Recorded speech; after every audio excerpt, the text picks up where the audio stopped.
bahwa di PIK 2 ini sudah terjadi negara dalam negara. Bagi yang membantah bahwa itu tidak terjadi, fakta menunjukkan, mohon maaf, ini di belakang saya, ini sekitar 1-2 kilometer, itu terlihat laut yang sudah dipagar, dan anehnya 9 lembaga termasuk Pak Sugeng Angkatan Laut sudah pernah memeriksa pagar ini dan sudah menemukan bahwa memang ada pagar 23,3 kilometer. Anehnya tidak ada satu lembaga pun termasuk Angkatan Laut yang berani menyatakan siapa yang membangun pagar. Jadi bagi pihak-pihak menyatakan tidak terjadi negara dalam negara, saya katakan mulai dari Kosambi sampai Tanah Arasana sampai sana itu sudah tidak ada negara. Mohon maaf, kalau yang di wilayah lainnya itu masih ada harga 30.000, 50.000 itu murah sekali per meter. Ini dia nggak bayar sama sekali laut kita. Ini pantai kita ini. Nggak ada harga yang dibayar oleh otoritas dari PIK 2 ini gitu loh. Kepada seluruh rakyat Indonesia yang saya sering menyatakan bahwa di PIK 2 ini sudah terjadi negara dalam negara. Bagi yang membantah bahwa itu tidak terjadi, fakta menunjukkan, mohon maaf, ini di belakang saya, ini sekitar 1-2 kilometer, itu terlihat laut yang sudah dipagar, dan anehnya 9 lembaga termasuk Pak Sugeng Angkatan Laut sudah pernah memeriksa pagar ini dan sudah menemukan bahwa memang ada pagar 23,3 kilometer. Anehnya tidak ada satu lembaga pun termasuk Angkatan Laut yang berani menyatakan siapa yang membangun pagar. Jadi bagi pihak-pihak menyatakan tidak terjadi negara dalam negara, saya katakan mulai dari Kosambi sampai Tanah Arasana sampai sana itu sudah tidak ada negara. Bapak bisa bayangkan Angkatan Laut nggak berani menyatakan siapa yang memagar itu. Dan mereka sudah menemukan bahwa itu ada pagar. Ini faktanya di belakang ini dipagar dan nelayan tidak bisa masuk lagi karena sudah dipagar. Sampai sekarang tidak ada yang berani. Jadi mohon maaf yang membantah, ini mereka belum bangun, mereka belum bebaskan, mereka belum menguasai, tapi sudah terjadi negara dalam negara. Apalagi sudah menguasai. Jadi bagi yang masih membela bahwa tidak ada negara dalam negara, PIK 1 sudah terbukti. Dulu mengibarkan bendera saja merah putih di jembatannya tidak boleh.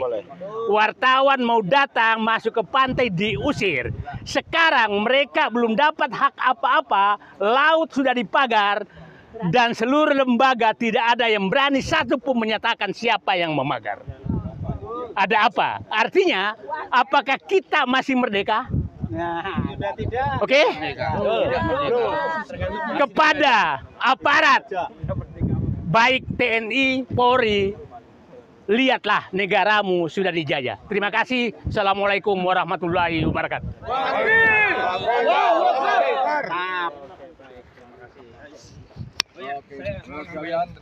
Sebentar, saya mau nambahin dikit. Ya, biar saya mau jelasin pagar ini. Ya, baik.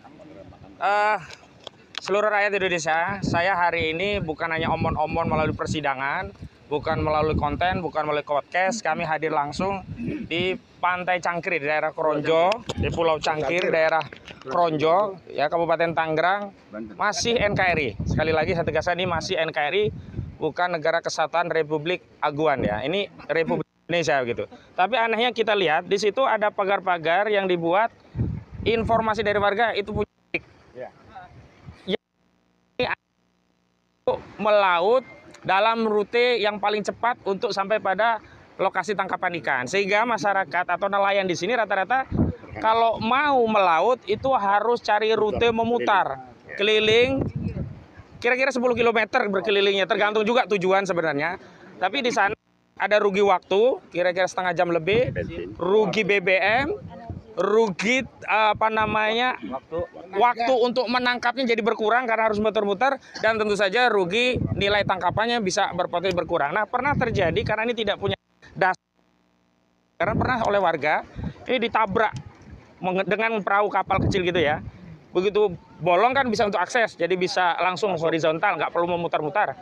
Ternyata ada orang dari otoritas itu yang, nah ini harus dapat perhatian dari Pak.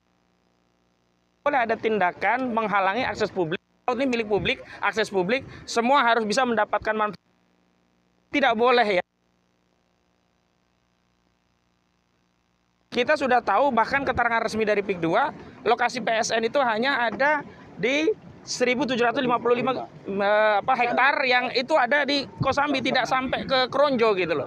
Jadi tidak ada dasar hukumnya. Karena itu saya minta kepada aparat penegak hukum juga harus melakukan tindakan. Jangan sampai nanti justru tindakannya justru melegalisasi pemagaran. Harusnya pagarnya ini yang segera dirobohkan. Nah, dan ini bukan tugas rakyat. Kalau rakyat nanti dianggap ini perbuatan melawan hukum. Ini tugas negara yang melindungi rakyat. Harus negara yang turun tangan, otoritas negara yang punya legal standing, punya kewenangan, punya otoritas, dan punya hak konstitusional untuk melakukan tindakan. Kasihan rakyat ini.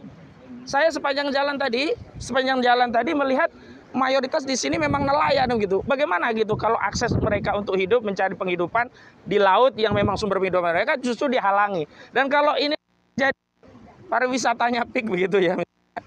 Lalu akses yang sifatnya publik itu berubah menjadi private gitu. Dan izin, nah kalau izin kan objek wisata kan sekarang wisata itu kan tujuannya adalah benefit, untung, cari laba. Semua harus bayar. Contoh lah banyak ya kawasan wisata, taman mini lah, Ancol begitu saja. Itu kan tidak semua bisa menikmati secara luas, secara merdeka gitu. Padahal itu akses publik. Mohon maaf, kalau yang di wilayah lainnya itu masih ada harga 30.000, 50.000 itu murah sekali per meter. Ini dia nggak bayar sama sekali laut kita. Ini pantai kita ini. Nggak ada harga yang dibayar oleh otoritas dari PIK 2 ini gitu loh. Jadi sekali lagi saya menambah. Kunjungan saya ke lokasi langsung ini bagian dari upaya mitigasi kami ke lokasi yang menjadi korban atau terdampak langsung proyek PSN Pantai Indah Kapuk 2 yang sebenarnya PSN-nya hanya di 1.755 hektar tetapi dinarasikan sampai ke Kronjo ini, dan pagar ini adalah bukti narasi PSN tadi. Sebab kalau nggak ada dasar hukumnya, dari mana dasarnya dia bisa memagari? Kok bisa ada otoritas yang lebih tinggi daripada negara? Nah, inilah yang menjadi ancaman negara di dalam. Assalamualaikum warahmatullahi wabarakatuh. Tapi tadi kita baca surat pernyataan sikap ini serem juga, mendesak Kapolri untuk segera menangkap Aguan. Kalau tidak, jangan sampai mengulang kerusuhan anti Cina tahun 1980. Ini gimana kok galak betul nih Pak Sugeng? Belum apa-apanya. Masyarakat harus tahu cerita yang sesungguhnya. Jangan katanya. Jangan lain-lain lagi, tapi dengarkan. Sedikit yang saya ketahui saya sampaikan sebagai bahan rakyat menilai siapa itu Aguan. Aguan harus kita tangkap. Harus tangkap. Tangkap Aguan. Aguan. Saya Kolonel Purnawiran Sugeng Waras. Kemana larimu? Kalian semua pun saya kejar, saya tangkap, untuk saya amankan. Jangan berprasangka negatif. Saya tangkap untuk saya amankan daripada tidak aman. Saudara telah membuat heboh, menindas, merampas, mengintimidasi, mengkriminalisasi, mengeksekusi semua rakyat. Hei rakyat yang lain, ini bukan omong kosong. Silakan datang ke daerah Banten. Melalui hampir 80% aparat desa, kepala desa, ketua RW, ketua RT, pada umumnya telah masuk angin. Bukan membela rakyatnya, tetapi menakut-nakuti.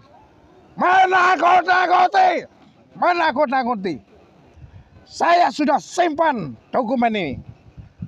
Sekali lagi jangan pernah ragu. Saya bukan berdasarkan kebencian, tetapi keprihatinan. Masyarakat Indonesia, ini terjadi hampir di seluruh wilayah tanah air. Tetapi ini kali saya menekankan, semua berpandangan kepada PIK. Ada PIK 1, ada PIK 2 dan selanjutnya. Semua sudah dipolitisasi, sudah dikaburkan oleh Aguan. Ternyata Aguan adalah seorang pembohong, seorang pembual. Ada kalanya dia membual sebagai penyumbang terbesar. Saudara-saudara ingat, hasil pemerasan, hasil perampasan dijadikan sumbangan. Tidak akan berkah. Siapapun yang disumbang, ingat kata-kata saya. Anda yang menerima sumbangan atau Anda yang menerima imbalan dari Aguan, itu uang haram. Uang haram, uang haram. Ingat, tidak lama Aguan akan tertangkap, akan diadili, dan akan diberikan sanksi. Oleh karenanya, saya menghimbau kepada Kapolri,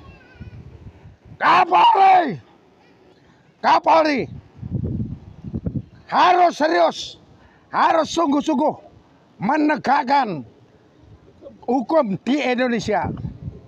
Yang terakhir, yang tidak kalah penting, kepada Presiden yang baru, Presiden Prabowo Subianto, saya minta agar peka dan peduli dan serius terhadap masalah ini. Ingat, rakyatmu di bagian sini betul-betul tertindas. Ada yang belum dibayar digusur, ada yang tidak mau menjual, tetapi dipaksa. Kiri kanan melingkar, itu yang ditimbun tinggi. Kemudian dia jadi kolam di tengah-tengah. Ingat, pengurukan Sungai Cisadane adalah jalan kesejahteraan, jalan kesuburan tanah-tanah lapak, tanah-tanah sawah di daerah ini. Tetapi akibat itu ditimbun, maka aliran sungai tidak ke sawah. Ini sama saja pemaksaan. Ini sama saja pemaksaan. Saudara Presiden, ada saran dari saya. Perhatikan sungguh-sungguh PIK 2 ini. Karena wilayahnya hampir mencapai lebih dari 200 juta hektar. Kalau misalnya kita umpamakan itu dijual kepada Aguan dengan harga 60 sampai 75 juta per hektar, apakah tidak lebih baik? Ini kita perhatikan. Tanah kita tarik kembali, hak rakyat kita kembalikan.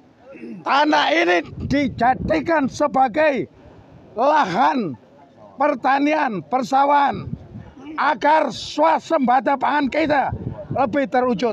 Daripada kita buka hutan yang masih rimbun. PIK kedua adalah pekerjaan ringan. Sama saja kita membuang biaya, tetapi tanah kembali, hak rakyat kembali. Demikian, sekali lagi, dengarkan suara rakyat. Merdeka! Merdeka! Merdeka! Merdeka! Merdeka! Merdeka! Assalamualaikum warahmatullahi wabarakatuh. Banar dikit boleh ya? Udah lengkap.